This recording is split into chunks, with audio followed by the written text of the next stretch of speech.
Daniela, it's good to see you again. You too. You look beautiful again. Oh, thank you. Very kind, as do you. You also look beautiful. The three of us, Oh, beautiful together. you do look very good. How are you? Nice to see you. I'm good. I'm good. I'm excited to talk to you guys about this. Well, and Daniela, I didn't get to ask you this yesterday.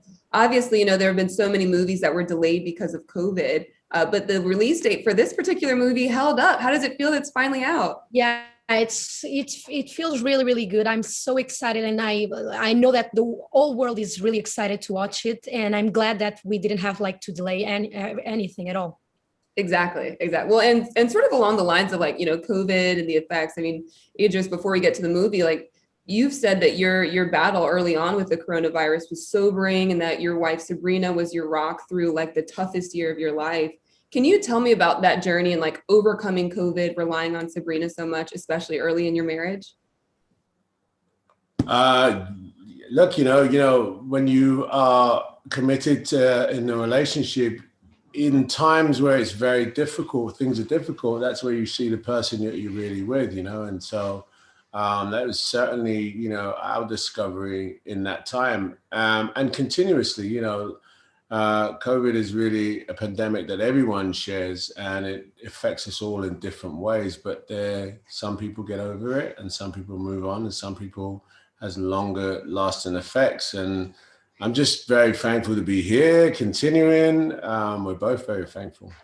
Oh, good. I'm glad to hear that. You guys are like couple goals. Everybody talks about you guys and like how sweet you are together. Right, right. Daniela saying the same thing. It's adorable. Okay. That's good. That's good. Oh, That's good. awesome. Well, to the movie, I mean, Daniela, you're the conscience for this movie. You're like the moral compass for everyone. What did you do to prepare for your role?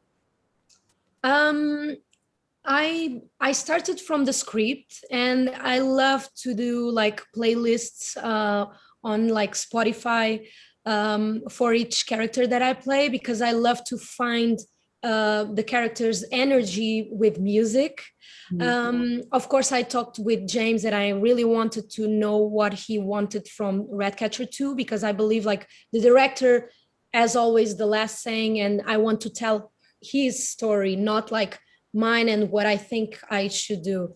So yeah, it was based on James Gunn approach on like music, of course, and the script, because I didn't change a thing. It was perfect for me. Yeah, well, and I mean, speaking of that, it's a great project. Obviously, so many people have been saying that. You just have heard that. Is it true you joined this movie before you knew what role it was for? You just knew like I've got to be a part of this. It's a great project. Yeah, pretty much. The truth about it is that, James asked me to be a part of it. And he told me a brief synopsis of what it was about and who I might play. But he didn't know what character that would be from the DC universe. And that was fine as far as I was concerned, because I wanted to work with James, but also what he described to me in terms of this spectrum on a film where you have this big spectacle, over the top amplified, comic world brought to life. You have real human stories and, a heart at the center of the story. So that was very exciting. I was like, yes, please. And plus I was playing a lead character within that story. So it was good.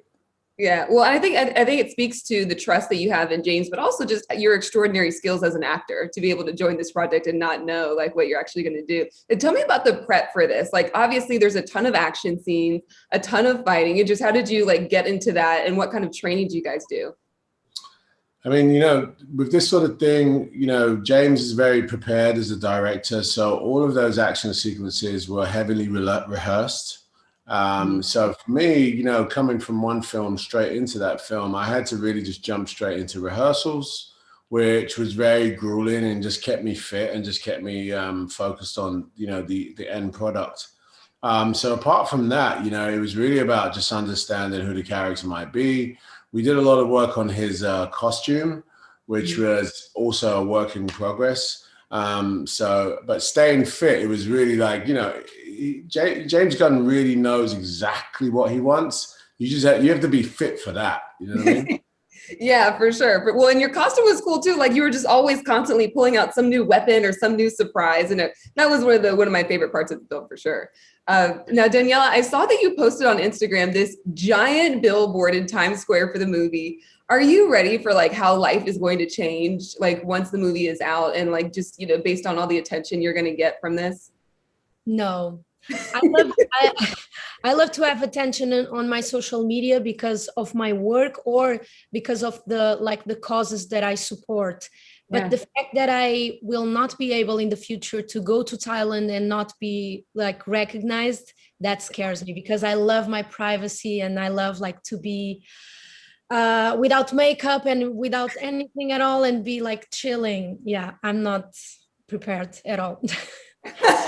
I mean, well, you're gorgeous. So even if you were without makeup, I'm sure you look gorgeous, you know, both ways. So Yeah, very but I excited. don't have like talent to speak to people and be really social. And yeah, I have to prepare. Yeah, I get that. Well, and I mean, speaking of people like, you know, being social and talking to people, you've been busy. You've got this new podcast out with your wife, Sabrina, Coupledom. Whose idea was that? How did that idea come about?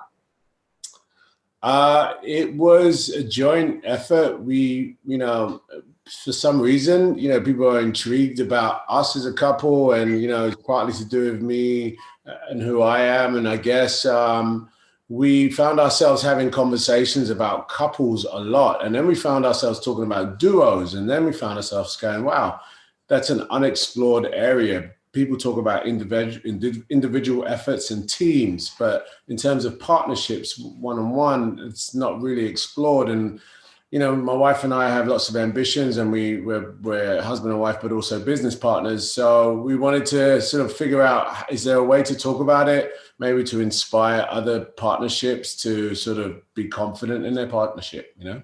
Yeah, well, I think you guys have meaningful conversations. You have great guests. I mean, you had Kim Kardashian. Was there anything surprising that you guys learned from Kim or your other guests while they were on? As with all the guests, you know, there was a real sort of honesty about, you know, their partnerships, and you know, I don't know too much, didn't know too much about their relationship, but in that interview, I learned a lot about how they work and how they manage to be successful. So it was a great conversation. You know, Sabrina and I walked away from that inspired. Oh, I love hearing that. Who's like your dream guest that you like, we got to have this person on? The Obamas. Would love to speak to them. They have just so much incredible sort of life experience to share with people in terms of partnership. Oh yeah, agreed. Danielle, I see you raising the roof over there. You agree too? Yeah. They like, yeah, I look up to them too, to Sabrina and Idris and Michelle and Obama. I love it. I love it. Daniela, what's next for you? All I can say, it's the Suicide Squad is already opening doors for me, and I'm really excited. I'll be working until the end of the year, and I have something coming next year too.